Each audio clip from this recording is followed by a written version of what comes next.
Hello, everyone. Good morning.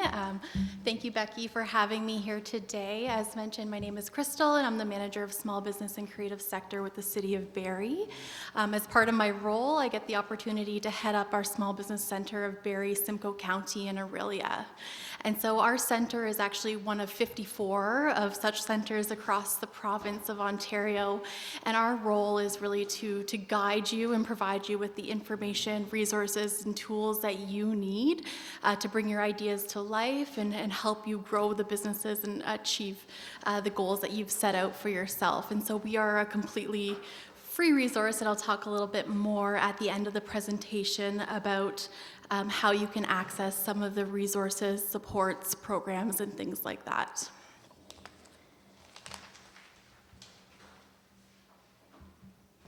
And so in preparation for coming here today, I actually was chatting with a colleague about sort of where my career started, and I've supported entrepreneurs in various capacities over the past 15 years, and I actually started working with a business accelerator out in Guelph, focusing on several agricultural ag businesses. And so, to Kim's presentation just around sort of readiness and things to consider, it kind of just brought me back to sort of early on in my career. Today we're going to focus on the business planning process, and so it's not quite as exciting as some of the stuff that we talked about with Kim earlier, but it's really how you take some of those ideas and start to put the pieces together to validate the idea and understand if that's going to be a viable either new business or extension of your existing business. So we'll talk a little bit about what a business plan is. We'll talk about why it's important, but also start to break down some of those pieces of a business plan. And my goal is to leave you with some ideas to get you thinking, but also some resources that you can tap into after today with like templates and tools and some support to help you through that process. One of the great things about being a business in Simcoe County is that you're not alone. There's a lot of really great partners and organizations that are here to support. And so I'll share a little bit more about how our Small Business Center does that. So to kick things off, we're going to talk a little bit about what a business plan is. And so oftentimes, many entrepreneurs that we work with day in, day out have their plan between their ears, in their head. And so I always talk to people about the fact that it's a worthwhile exercise to take a minute and put pen to paper to really start to document what your idea is. And that's for a few reasons. I think one is, should anything happen to you, we want your idea to continue to exist and potentially continue to be executed, that sort of thing. But also it helps you identify sort of where some of those gaps are, those areas where you may need some additional guidance or support. And also helps you determine the viability of the business. There's a number of things to consider in terms of readiness, but also, in terms of the plan, what are those operational pieces? What are those financial investments to make sure that the business is a success? And so going through the process of documenting a business plan can help you identify where some of those opportunities are. And so, in a business plan, it doesn't need to be a large, scary task. It's not necessarily a 50-page document. I think we have a bit of a misconception that a business plan is something that, you write it and put it on a shelf and let it collect dust. And in fact, it is something that I encourage you to think about as sort of a living and breathing roadmap for your business and your operation to help you achieve those goals that you set out for yourself. So by definition, a business plan is a document that describes a company's objectives and its marketing, financial, and operational strategies for achieving those objectives. It includes things about the business's products or services, your target market, the competitive landscape that you operate in, your marketing and sales strategies, as well as your financial projections. And so we'll spend a little bit of time on those financial pieces as well today. But essentially, your business plan is a roadmap for you, And it's also a tool to unlock other opportunities. And so I know Kim mentioned some funding programs, and I'm certain that elements of your plan will be required to access some of those types of funding opportunities, whether that be a grant or a small business loan. Certainly, if you go to the bank to secure a small business loan, they're going to ask you for your plan so that they can get a sense for the work that you've done to validate the idea and your readiness, and also your realistic sort of, approach to what the risks are and how you intend to address them. So why is a business plan important? A number of reasons. So first and foremost, it guides decision making. As entrepreneurs, we often have new ideas, or we're approached with opportunities to partner, for example. And so your business plan can help you decide which opportunities you should be pursuing. If something crosses your desk, you may want to consider it, but it may require more of your time, energy, resources, and take you away from doing the things that you need to do to achieve your goals that you set out for yourself. So it's really a roadmap and a tool so that you can check in to say, okay, is this going to help me achieve my goals, or might this distract me? For lenders and investors, so as mentioned, if you're going to access any grants or funding, whether that's a traditional lender or a non-traditional lender, you're going to want to demonstrate that you've identified those risks and demonstrated the viability of the business and addressed how you're going to approach those risks.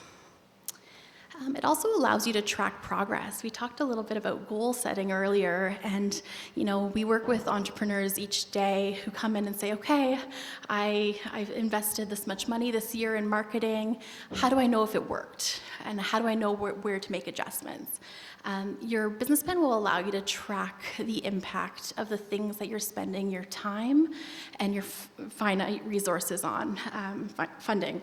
And so it allows you to track your progress to be able to say, okay, did this work? Did this allow me to reach the audience that I intended to reach, or might there be adjustments required? A business plan will also help you articulate your vision. We talked a little bit about that idea and just kind of mapping out that who, what, where, when, why, how.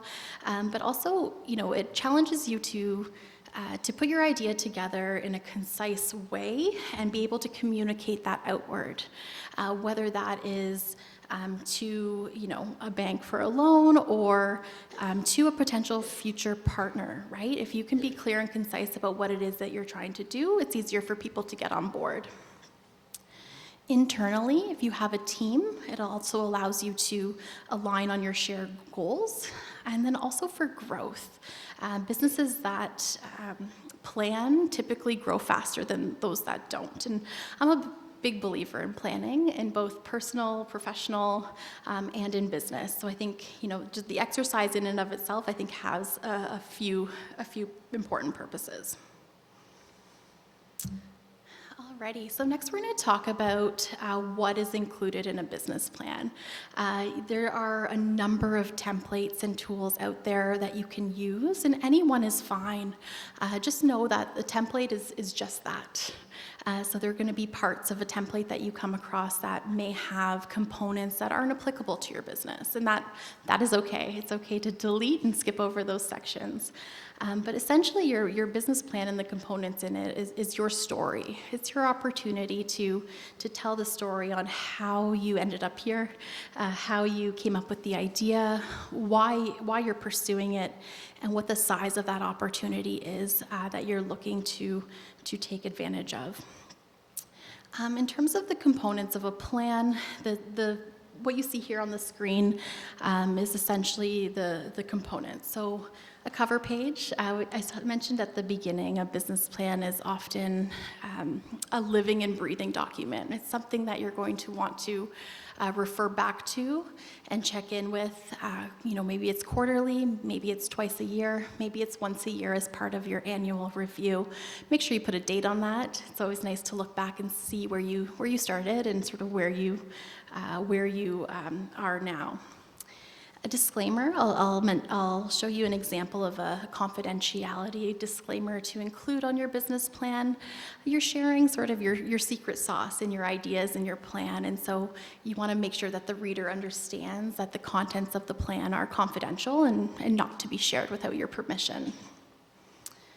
A table of contents to keep things organized, as well as an executive summary. And you can think of the executive summary as your elevator pitch or your highlight reel of all of sort of the key components of your business and what makes you unique. And we'll talk a little bit about some best practices around that. Your company profile is that opportunity to share a little bit about what you do as a business, what your products or services are, and who you're targeting with those products or services.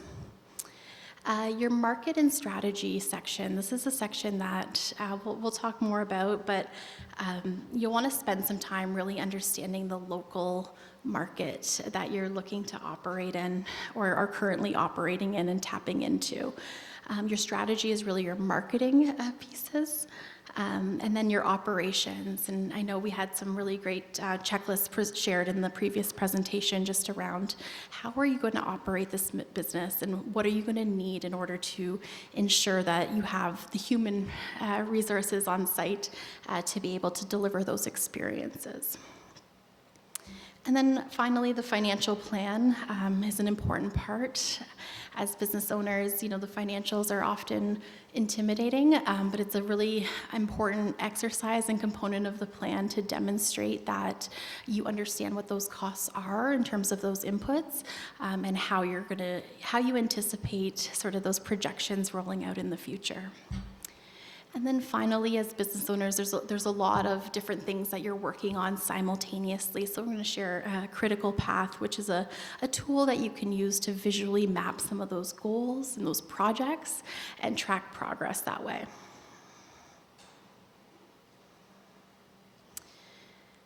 So in terms of the cover page, like I mentioned, the author should always be listed there, the date, as well as your disclaimer. That disclaimer, there's an example on the screen here, just in terms of ensuring that the contents of your plan are kept confidential.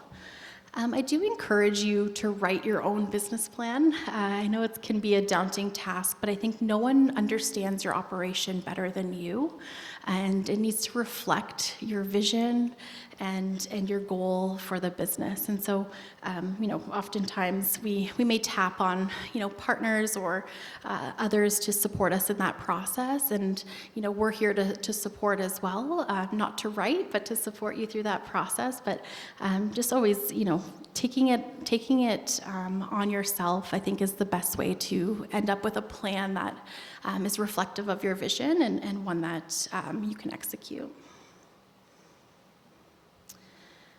The executive summary. So as mentioned, this is really your highlight reel.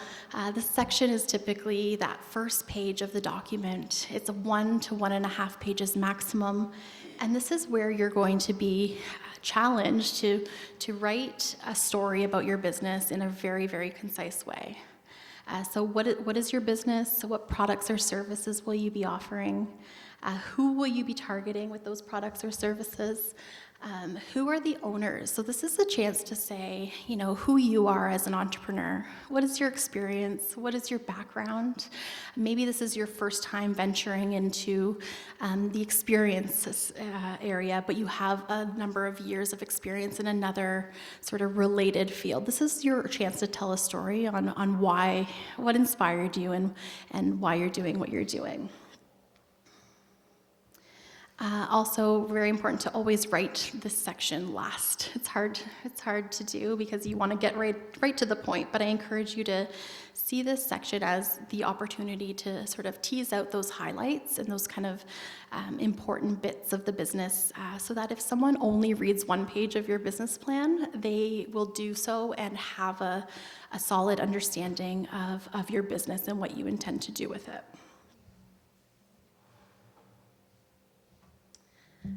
The next section is really your company profile and overview.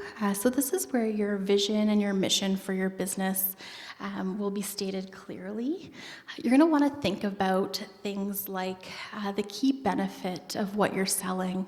We talked a lot about those experiential pieces, but really digging into sort of why people are going to choose you and what they value. We talked a little bit earlier about sort of that uniqueness, something that they've never done before or experienced. And so this is your opportunity to really lean into sort of that value and who it's for.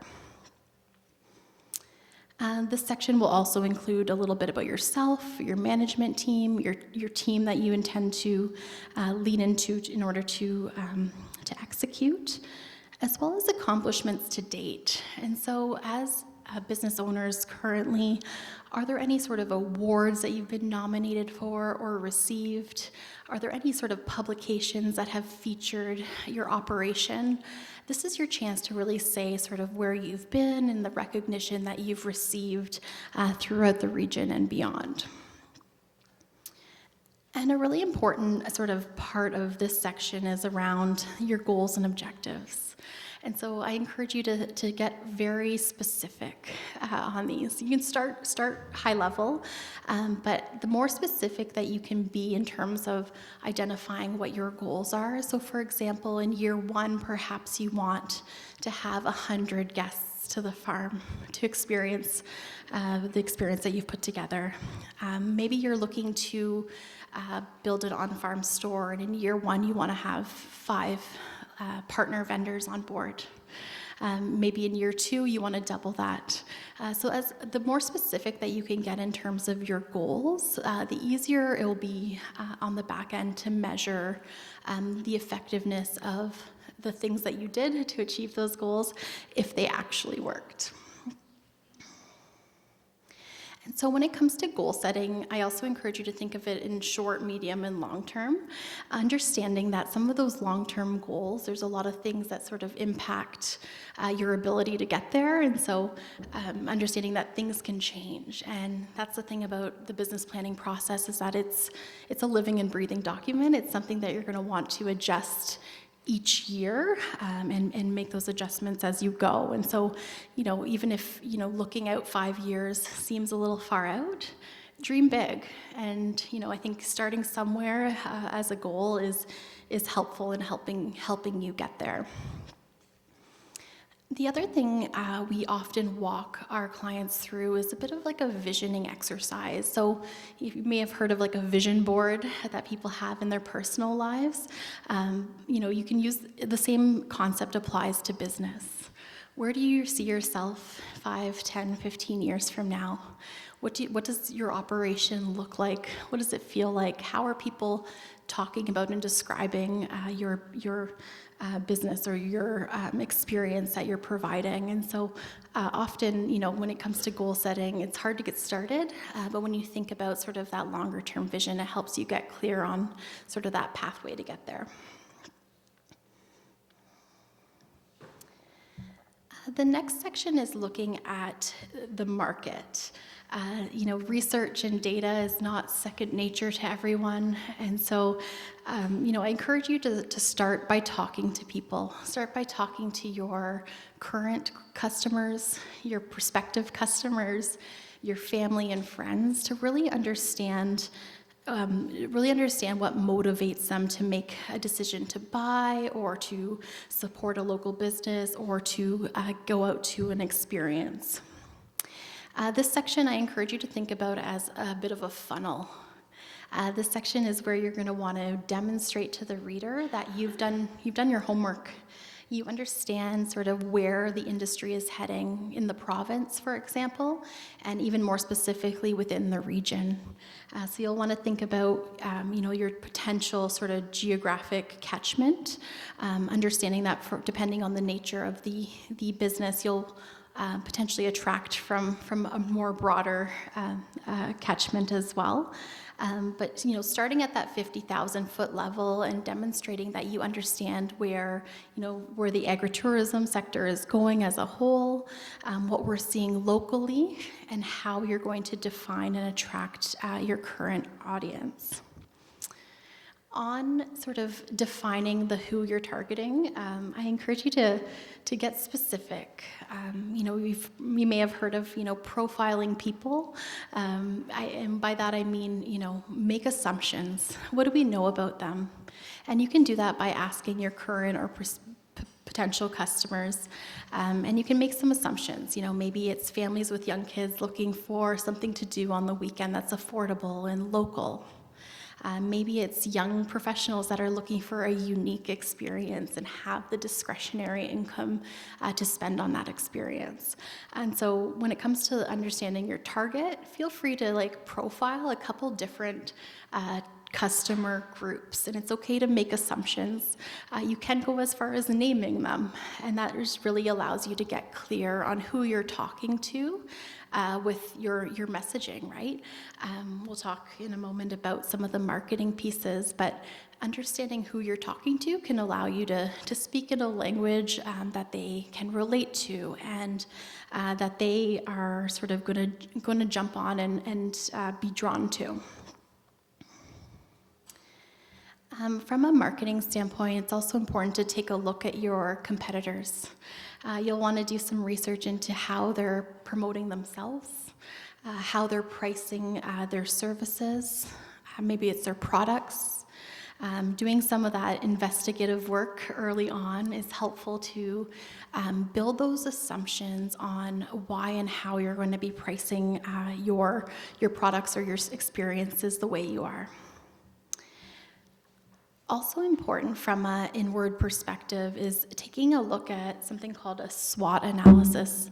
So this is where you're looking at your strengths. What do you have going for you? What do you do really, really well? What are you an expert in, and what information do you have to share with your target? Your weaknesses. Where are your shortfalls? What can you identify as areas that you may need to bring in some support on? The opportunities in the sector, where do you see things going? Maybe those are trends, maybe those are just understanding on how people are shifting their spending, right?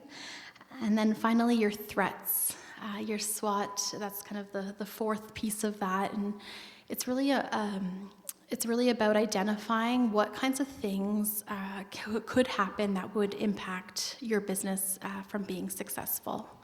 And so from a financial perspective, like if you go to a bank and they're reviewing your plan, they want to understand that you've been real with yourself, and you've looked inward, and you understand what those potential risks are, and you've come up with ways to mitigate those risks. And so part of their sort of assessment in terms of viability will include how you're planning to address some of those risks. And then finally, your marketing strategy. And so, we see clients every day, and they come to us and say, okay, I need help with marketing. And I say, okay, what are we marketing? And then once we understand that much, I'm like, okay, who are we speaking to? And so that's where some of that really understanding your target and naming them and understanding what they value can really help you connect those dots with some of those marketing messages, the words that you use, that sort of thing to reach your target audience. And so often we're taking a step or two back. People are coming and saying, okay, how can I get started with this? Maybe it's a marketing campaign, maybe it's a social media campaign. It's helpful to really understand sort of that value piece, the who you're targeting, before you jump into those tactics.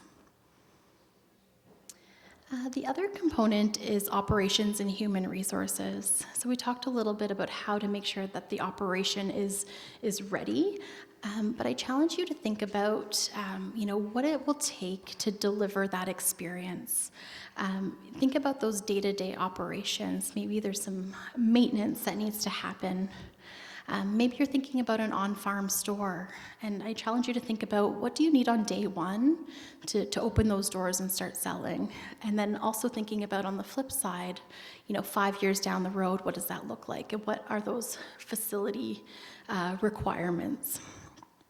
Maybe on day one it's a portable outhouse, and then it's a full build in future. And so we can talk about and think about sort of, what do we need to get started, and where might we want to go in the future. Insurance considerations. Every iteration of these ideas will require some different pieces, and so I encourage you to speak to a broker. We have some great referrals through our networks as well of folks that are willing to speak to you. You can tell them what you're looking to do. They can tell you what you need to think about both today and in the future, and they're willing to do that and have those conversations. And then finally, just understanding those industry regulations, which I understand we'll talk more about this afternoon. Thinking about your operations in terms of your supply chain, as well as sort of those respective contingency plans as needed. Where are you getting your inputs from? What happens if that supplier goes out of business, raises their prices? How does that impact your operation? So in this section, it's really about dissecting those pieces that you need in order to deliver your products or services.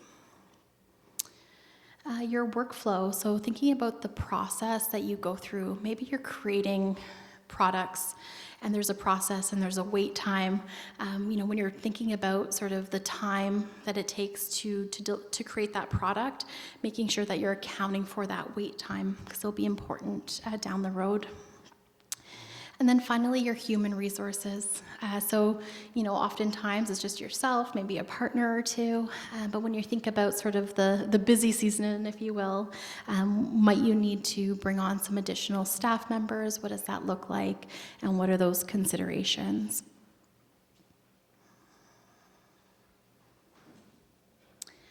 And the final component that we'll just briefly touch on are the financial pieces.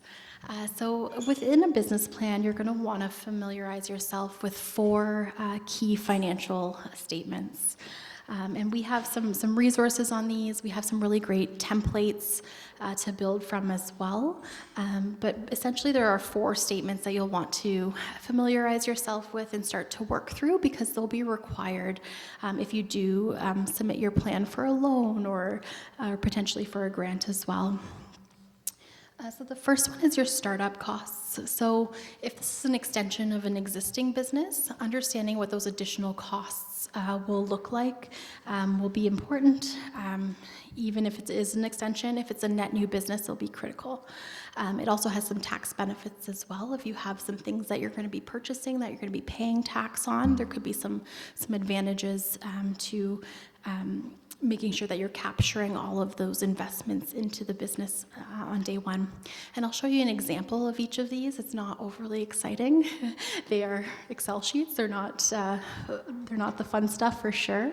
But just to give you a sense of what you'll want to be thinking about as you work on building out your business plan. The next one are sales forecasts. And so this is a tricky one because you're making a whole lot of assumptions. But the idea here is that you are thinking through things like seasonality, and you're being realistic with your estimates. For example, how many paid patrons are you going to have on your property in a given season? What does that off-season look like? And so this is your opportunity to say, okay, if I'm going to be conservative in my estimates, but I'm going to think through all of the ways that I'm going to be bringing in revenue and making some assumptions around that. And so in the body of the plan is where you'll list those assumptions, and then the financials will kind of reflect that in number version, if you will. Your cash flow statements, this is an important one as well. If you already have an existing cash flow statement, that's great. If you do go to apply for a loan, they typically want 2, sometimes 3 years of projections as well. So this is where, getting really clear on your pricing will be important. What your products or services are will be important. An understanding of seasonality, that sort of thing will be really important. And so your cash flow is basically looking at all of the revenue coming in, whether that's from sales, whether that's from like your personal investment, maybe you received a grant, maybe you received a loan. So all the cash in, and then similarly it looks at all the cash out. And so this is where you'll want to think about things that are annual expenses, things that are quarterly expenses, things that are monthly expenses, and making sure that all your actual costs going out the door are reflected in the cash flow. And the idea is that you're going to have a sense at the end how much cash is on hand. And oftentimes, the cash in and the cash out, there's sometimes a gap between those two activities in terms of time. And so I think managing sort of the cash in and the cash out, that is, I think, the most challenging part and the important part to be monitoring ongoing as part of your plan. And then finally, profit and loss forecast, also known as your income statement. This is where you'll get a sense of what the profit looks like. So I'm going to show you a couple examples. Again, through our center, we have some templates we can provide if you haven't seen one before. We've also got some really great videos that you can watch to help you understand what you're looking at. And we're also here to help. And so we'll talk a little bit about our support towards the end. But these are just, again, high-level examples. The numbers in here are all hypothetical and really just to give you a sense of, okay, I'm thinking about starting this business or this branch of my business. What are all my costs? So things like licensing, insurance, banking, maybe you're going to create a brochure, maybe you need to build a website. What does that cost?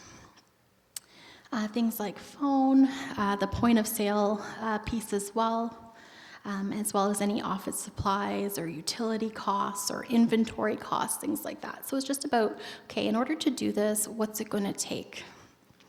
And so the cost of the item gets listed there. And then if you do have a grant or a loan that you're allocating some of those costs to, tracking that both upfront and ongoing will be helpful in case you do need to report back for a grant program or anything like that.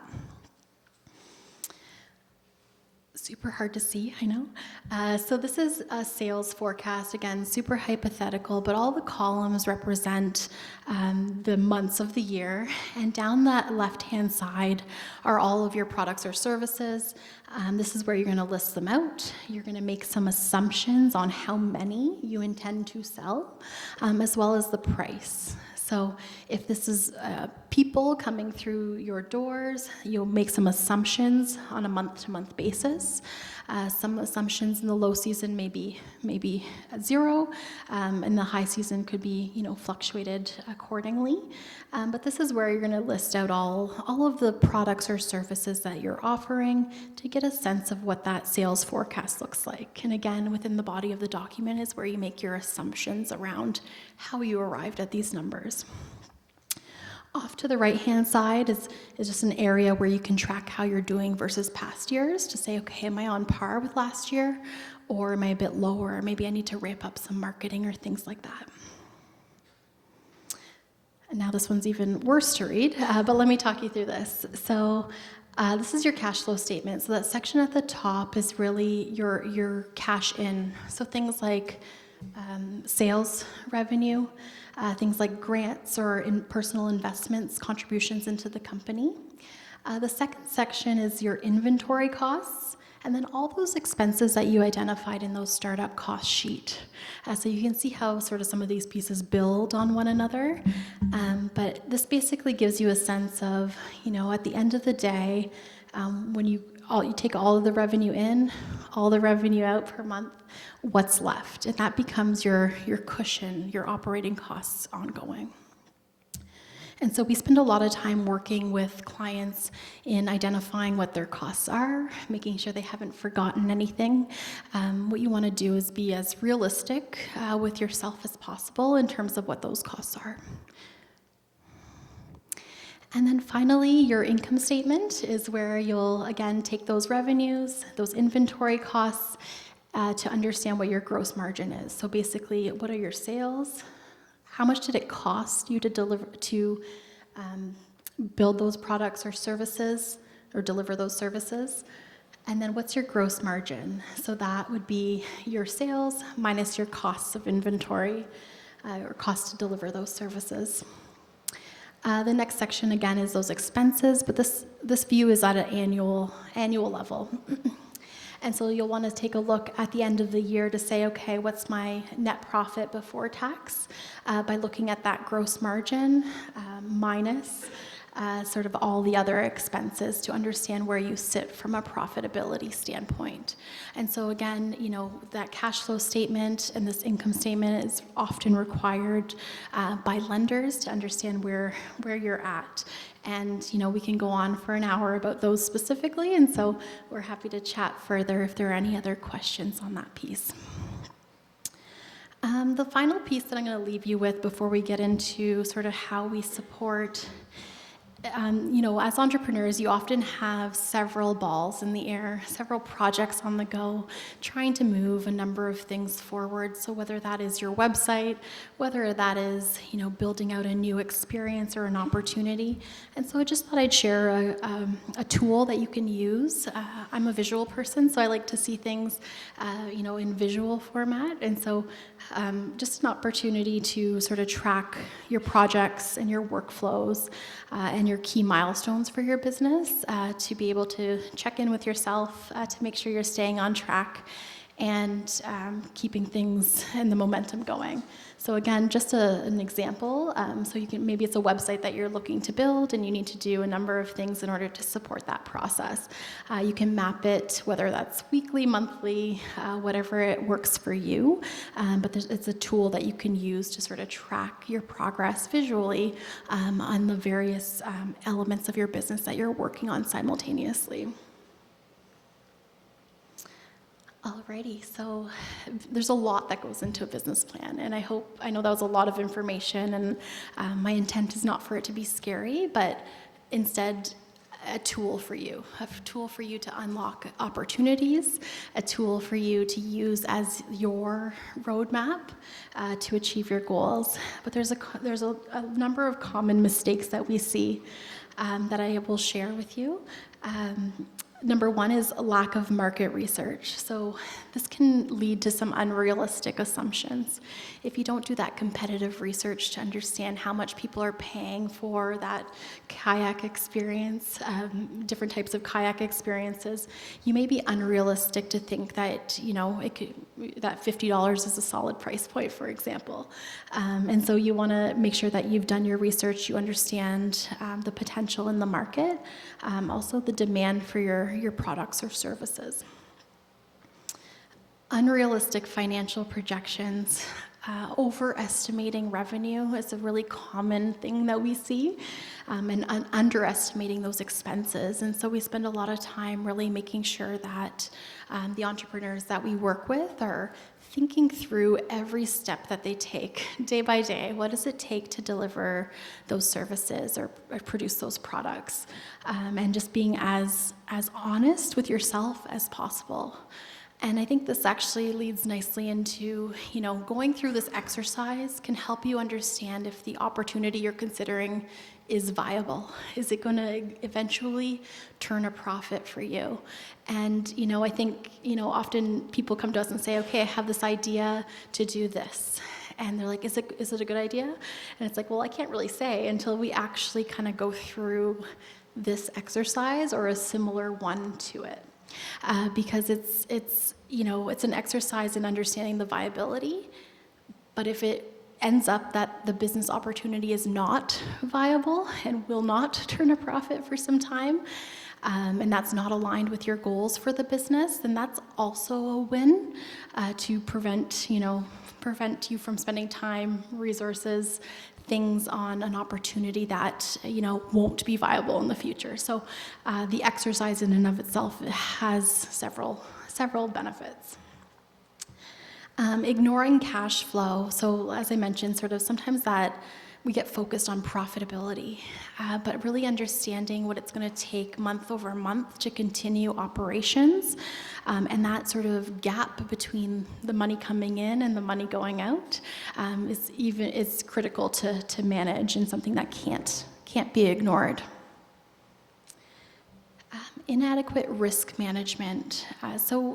We all our businesses have weaknesses, but being upfront about identifying what they are and how you're going to sort of manage those risks really goes a long way in helping helping your business not be vulnerable, but also demonstrating to financial folks that you have a risk management plan in place.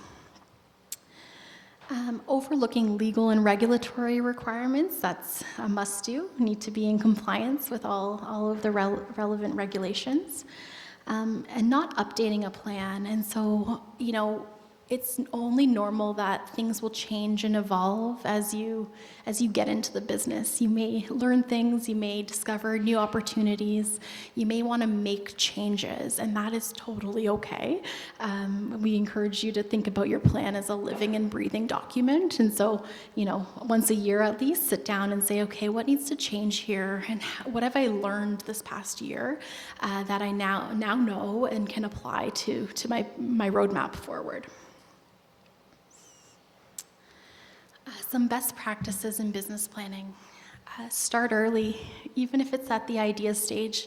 We work with a lot of people at that idea stage, and like I said, doing this work early, doing this work early allows you to sort of get ahead of things. It allows you to really understand the potential of the opportunity, where there's gaps, and where you might need to get some extra support. Know your audience, understand who you're speaking to. Be realistic with your assumptions, with your goals, with your projections. Keep it concise. Shorter is better. It doesn't need to be 50 pages. If you can fit it into 5, that's amazing. Maybe 10.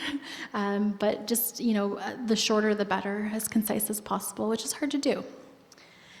Focus on the facts, the stats and facts. It's what's going to demonstrate that you've done your homework and you understand the opportunity. Regular updates, a risk management plan, clear goals that are smart and specific. Seek feedback, talk to people. If you attend an event, tell someone about your idea, get their feedback. That's not, you don't have to do any kind of formal research, but anecdotal feedback is incredibly valuable in helping you iterate and improve. And use visuals where you can, whether that's a table or a chart or photos within your plan. That's totally great. And some final thoughts. Begin with the end in mind. When do you want to leave your business? What do you want to do with your business when you leave it? Do you intend to sell it? There may be things today that you'll want to do to create value in your business to make it worth selling in the future. And then finally, I'll just leave off with 1 minute. Okay. Just in terms of our small business centers. So as I mentioned, we're one of 54 centers from across Ontario, and our role is to provide guidance, resources, and support to entrepreneurs from across Simcoe County, completely free of charge. We work with folks that are at the idea stage, just starting out, and also looking to grow. So anyone under about 5 years in business or so, but that's not hard and fast. We're here to support you on your entrepreneurial journey. We can meet with businesses one-on-one. We do a lot of business plan reviews. So if you take a stab at that plan, you say, okay, Crystal, I need some thoughts on this. Am I heading in the right track? We're happy to help. We have some workshops and training opportunities as well. We have one coming up next week. It's really about beginning with your end game in mind on value creation within your company and within your business. And we also have a couple programs that we run. One summer company is actually for youth entrepreneurs. So if you have any youth in your world that are curious about entrepreneurship, it's a training program with a $3,000 grant. They get $1,500 up front to do all their startup costs, and then they get to run a business over the course of their summer. So they have to be returning to school, but 15 to 29 is the age group for that one, and that applications are open right now. And then we do have a program called Starter Company Plus. Applications just closed for this year, but it'll come back around next year. And it's a training and mentorship program designed to help you refine your business plan, and then it goes forward to an external grant committee that can decide if you receive a $5,000 non-repayable grant towards your business. And that's it.